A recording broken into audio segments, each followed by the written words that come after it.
dikeni baksana çok güzelime.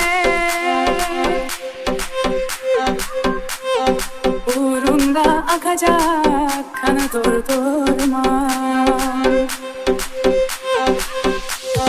Doyamam kimse bilgiline, yüreğimde açan gülü soldurmam.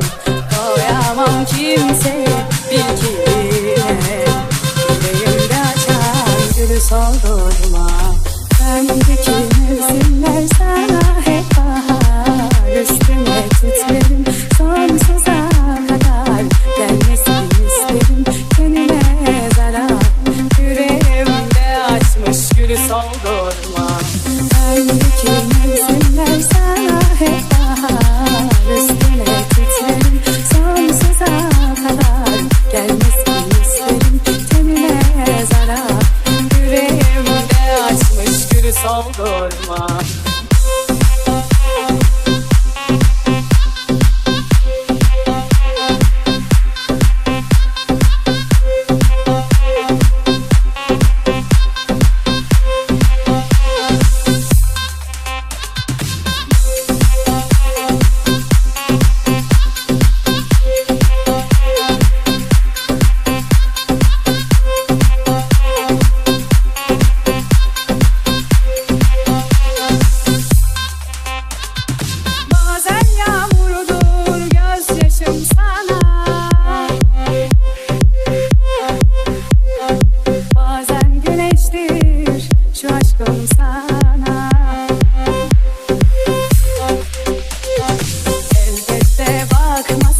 Çok soldur ama yüreğimde açan gülü soldurmam.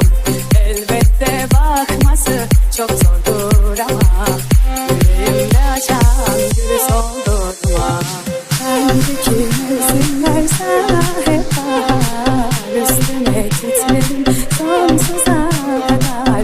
Gelmesini isterim kendime zarar, yüreğimde açmış gülü soldurmam.